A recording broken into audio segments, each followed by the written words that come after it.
Hello viewers. Hello viewers. Yeah. Anand, இப்போ ஒரு news வந்திருக்கு. என்னன்னு பாத்தீங்கன்னா CLSA Edelweiss downgrade Reliance Industry அப்படின்ட்டு. ஓகே. அப்படினா என்ன ஆனந்த்? அதாவது முதல்ல நீங்க வந்து இதுல மூணு வேர்ட்ஸ் யூஸ் பண்ணிருக்கீங்க. CLSA ன்னு ஒரு வேர்ட் யூஸ் பண்ணிருக்கீங்க, Edelweiss ன்னு ஒரு வேர்ட் யூஸ் பண்ணிருக்கீங்க. அப்புறம் நீங்க பேசியிருக்கிறது பாப்புலரான ரிலையன்ஸ் இண்டஸ்ட்ரீஸ் லிமிடெட் கம்பெனியை பத்தி. ஆமா. நீங்க ஆல்சோ டவுன்கிரேட்னு சொன்னீங்க.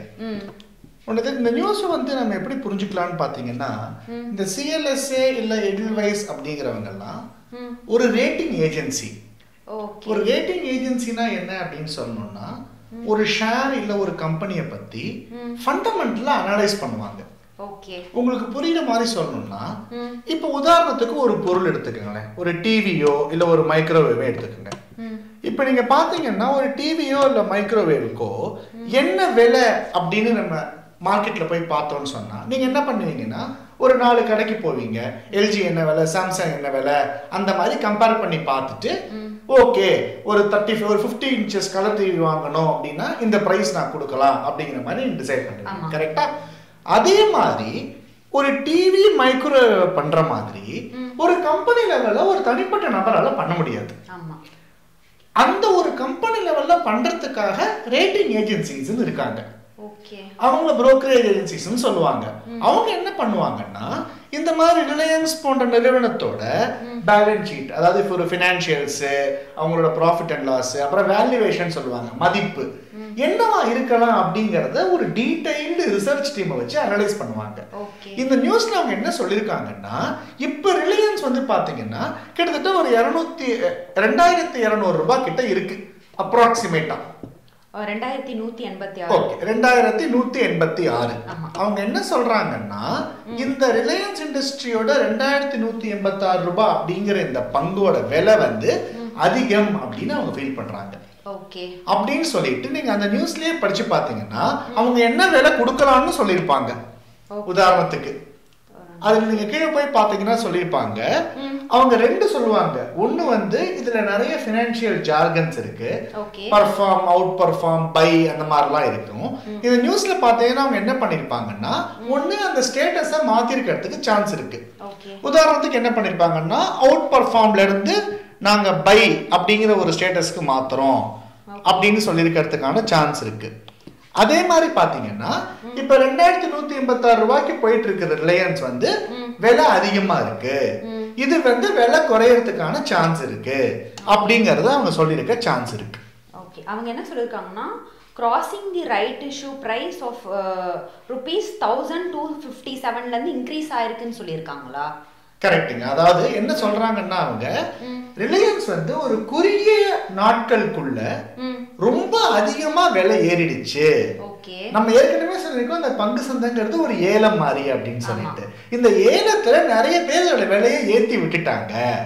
உங்களுக்கு புரியுற மாதிரி சொல்லலாம். திருப்பி இதே எக்ஸாம்பிள்ல இன்னைக்கு தேதியில வந்து ஒரு 30 இன்ச் டிவியோ இல்ல ஒரு 50 இன்ச் டிவியோ ஒரு 35,000 ரூபாய் 40,000 ரூபாய் வித்துட்டு இருக்கு அப்படின்னு சொன்னா, சடனா எல்லாரும் போய் இப்ப பாத்தீங்கன்னா, இப்ப உதாரணத்துக்கு ஒரு வேர்ல்ட் கப் கிரிக்கெட் மேட்ச் வந்தாலோ இல்ல ஒரு சீசன் வந்தாலோ நிறைய வாங்குவாங்க. அந்த மாதிரி வாங்குறச்சே பாத்தீங்கன்னா இந்த பிரைஸ் மேல ஏறி இப்ப 45,000 ரூபாய் ஆயிடுதுன்னு வச்சுக்கோங்களேன். அந்த மாதிரி அவங்க என்ன சொல்றாங்க அப்படின்னா, ரிலையன்ஸோட பங்கோட விலை வந்து ஒரு ஷார்ட் பீரியட் ஆஃப் டைம்ல நிறைய ஏறிடுச்சு, அதனால அது இறங்கிறதுக்கான வாய்ப்பு இருக்கு, அது ஏறினதுக்கு ஃபண்டமெண்டலா பேசிஸ் இல்ல அப்படிங்கிறது தான் அந்த நியூஸோட அர்த்தம். சோ இப்போ இதனால வந்துட்டு நிஃப்டி நீங்க நார்மலா சொல்வீங்க ரிலையன்ஸ் பேஸ் பண்ணி நிஃப்டி மூவ்மெண்ட்ஸும் இருக்கும் அப்படின்னு சொல்லி, பட் இப்போ ஃபார் நவ Nifty seems to be in a positive movements. இந்த ஒரு நியூஸ்னால நிஃப்டி கீழ போகுமா? இது ஒரு எக்ஸலென்ட் क्वेश्चनங்க. நீங்க பாத்தீங்கன்னா என்ன ஆச்சுன்னா, லாஸ்ட் ஒரு few டேஸாவே நம்ம நிஃப்டி வந்து கீழே வராம இருந்ததுக்கு ஒரு காரணம் ரிலையன்ஸ். நான் சொன்னது ஃபேக்ட் தான். ரிலையன்ஸோட வெயிட் வந்து நிஃப்டியில் 15% கிட்ட இருக்கு அப்படின்னு ஏற்கனவே சொல்லியிருந்தேன். திருப்பி அதை அக்செப்ட் பண்ணிக்கிறேன். நீங்க பாத்தீங்கன்னா லாஸ்ட் ஃபியூ டேஸா நிஃப்டி பேங்க் இல்ல பேங்க் நிஃப்டின்னு சொல்லுவாங்க, இது ரொம்ப கம்மியா இருந்துச்சு. அது கம்மியா இருந்ததுனாலையும் ஸ்டில் நம்ம நிஃப்டி பாத்தீங்கன்னா குளோபல் மார்க்கெட்டை கம்பேர் பண்றச்சே கீழே விழுவல. அதனால இப்ப ரிலையன்ஸோட பிரைஸ் கீழே போக சான்ஸ் இருந்தா கூட நிஃப்டி கீழே போகுமானா அது ஒரு கேள்விக்குறி தான். என்னோட ஒரு பர்சனல் வியூலையும் ப்ரொஃபஷனல் அன்மேஸோட ப்ரொஃபஷனல் வியூலையும் அஃப்கோர்ஸ் நான் எப்பவும் சொல்கிற மாதிரி தான், நிஃப்டியை டோன்ட் ட்ரை டு ப்ரெடிக்ட். ஆனால் நாளை மறுநாள்லாம் நிஃப்டி மேலே போகிறதுக்கான சான்சஸ் இருக்குது. அதுக்கு என்ன காரணம்னா, ரிலையன்ஸ் ஒருவேளை இந்த மாதிரியான நியூஸ்னால கீழே வந்தால் கூட பேங்க் நிஃப்டி மேலே நிஃப்டியை தூக்கிட்டு போகிறதுக்கான சான்ஸ் இருக்குது.